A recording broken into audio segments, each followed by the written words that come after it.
আসসালামু আলাইকুম রহমতুল্লাহি ওয়া বারাকাতুহু। ওয়ামান আযলামু মিম্মান ইফতারা আলাল্লাহি কাযিবা।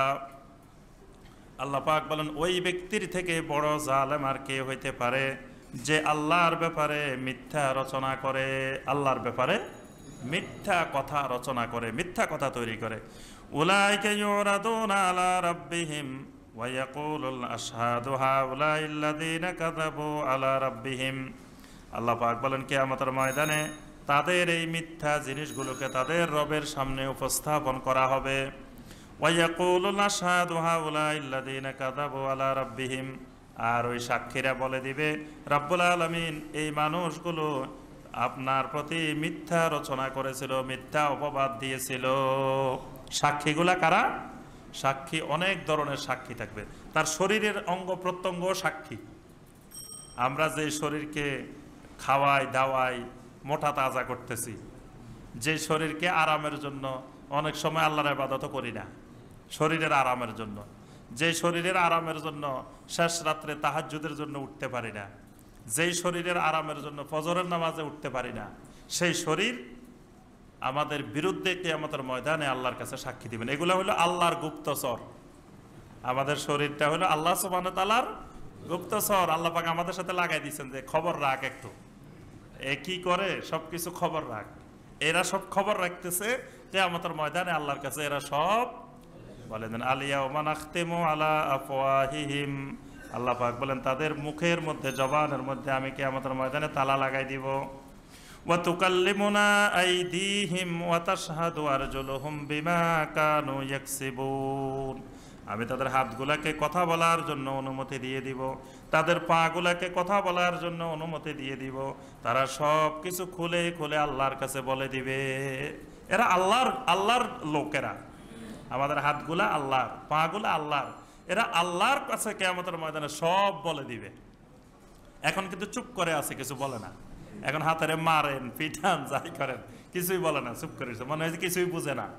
কিন্তু কিয়ামতের ময়দানে ওয়া তুকাল্লিমুনা আইদিহিম, হাতগুলো কথা বলবে, ওয়া তাশহাদু আরজুলুহুম, পাগুলো সাক্ষী দিবে, বিমা কানু ইয়াকসিবুন, তারা যা কিছু করছিল। আল্লাহ পাক বলেন, এই কিয়ামতের ময়দানে তাদের এই মিথ্যা প্রতিপন্নকে, তাদের সামনে সাক্ষীগুলোকে এনে হাজির করা হবে। আলা লানাতুল্লাহি আলাজ জালিমিন। আল্লাহ পাক বলেন, আল্লাহর লানত জালেমদের উপরে। এখানে জালেম বলতে অনেক ব্যাপক। জালেম শুধু অত্যাচারীকে বলা হয় না। আমরা মনে করি যে অত্যাচার করে একজন আরেকজনের উপরে সেই জালেম, বরং যে আল্লাহর নাফরমানি করে সেও জালেম। এজন্য দেখেন যতগুলো দোয়া আছে, দোয়ার মধ্যে কি বলা আছে? রব্বানা যালামনা আনফুসানা, হে আল্লাহ আমাদের নফসের উপরে জুলুম করেছি। তাহলে গুনাহ করা মানে নফসের উপরে জুলুম করা। কারণ এই নফসের অধিকার হলো, আল্লাহ পাক এই নফসকে বানিয়েছেন জান্নাতের জন্য, কিন্তু আপনি গুনাহ করার কারণে এই নফস জান্নাতে যেতে পারলো না, জাহান্নামে গেল। তাহলে নফসের উপরে আপনি জুলুম করলেন না? এই জন্য গুনাহ করা, অপরাধ করাকে বলা হয় নফসের উপরে জুলুম। তাহলে যারা গুনাহগার তাদেরকেও কোরআনের ভাষায় জালেমিন বলা হয়। আলা লানাতুল্লাহি আলাজ জালিমিন। আল্লাহ পাক বলেন, জালেমিনদের উপরে আল্লাহ পাকের লানত। আল্লাযীনা ইয়াসুদ্দুনা আন সাবিলিল্লাহি ওয়া ইয়াবগুনাহা ওয়াজা। আল্লাহ পাক বলেন, ওই সকল জালেমদের উপরে লানত যারা আল্লাহর রাস্তা থেকে প্রতিবন্ধকতা তৈরি করে, আল্লাহর রাস্তায় মানুষদেরকে বাধা সৃষ্টি করে। ওয়া ইয়াবগুনাহা ওয়াজা, এবং বিভিন্ন ধরনের বক্র পথের অনুসন্ধান করে। মানে তারা নিজেরা তো আল্লাহর নাফরমানি করে করে, আল্লাহর কোনো বান্দা যদি সঠিক রাস্তায় যেতে চায় তাকেও তারা আল্লাহর পথে প্রতিবন্ধকতা তৈরি করে। আবার ওয়াইয়াবগুনাহা ওয়াজা, তাদেরকে ওই সোজা রাস্তায় না গিয়ে ডানে বামে বাঁকা রাস্তা বের করে দেয়। জালেমিন যারা, তারা কি করে? ওই মানুষগুলোকে সোজা রাস্তা তো যেতে দিবেই না। ওয়াইয়াবগুনাহা ওয়াজা, ওই সিরাতুল মুস্তাকিমের ডানে বামে অনেকগুলো বাঁকা বাঁকা রোড আছে, ওই বাঁকা রোডের দিকে ফিরাই দেয়, দাঁড়ায় বলে যে এদিকে যাওয়া যাবে না, এইদিকে যাও, অথবা এইদিকে যাও, বাঁকা রাস্তাগুলার দিকে ফিরাই দেয়। এই যেই জালেমেরা এই কাজটা করে, আল্লাহ বলছে তাদের উপরে আল্লাহ লানত। ওয়া হুম বিল আখিরাতি হুম কাফিরুন, এবং এরা আখিরাতের প্রতিও অবিশ্বাসী থাকে, কাফের থাকে, আখিরাতকে এরা বিশ্বাস করে না এই জালেমেরা। উলাইকা লাম ইয়াকুনু মুজিজিনা ফিল আরদে ওয়া মা কানা লাহুম মিন দুনিল্লাহি আউলিয়া। আল্লাহ পাক বলেন, এরা ওই জালেমেরা যতই ষড়যন্ত্র করুক, যতই কিছু করুক, জমিনের মধ্যে তারা আল্লাহ সুবহানাহু ওয়া তাআলাকে অক্ষম করতে পারবে না। ওয়া মা কানা লাহুম মিন দুনিল্লাহি মিন আউলিয়া, এবং আল্লাহ রাব্বুল আলামিন ছাড়া দুনিয়াতে তাদের উপরে প্রভাব সৃষ্টিকারী আর কোনো অভিভাবক নেই। ইউদাআফু লাহুমুল আযাব, কিয়ামতের ময়দানে তাদের আযাবকে অনেক গুণ বাড়িয়ে দেওয়া হবে।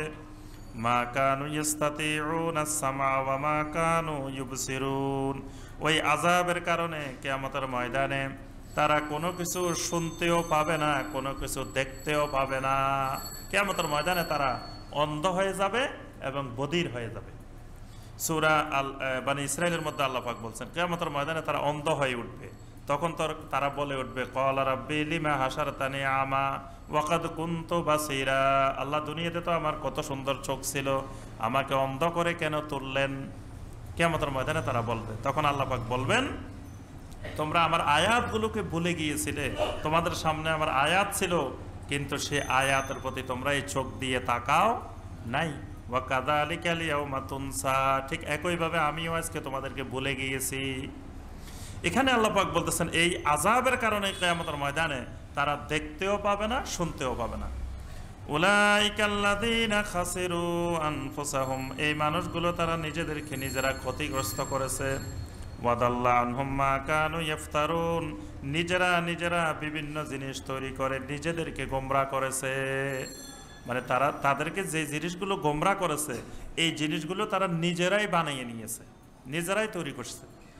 লা জারামা আন্নাহুম ফিল আখিরাতি হুমুল আখসারুন, লা জারামা, এই ব্যাপারে বিন্দু মাত্র কোনো সন্দেহ নাই।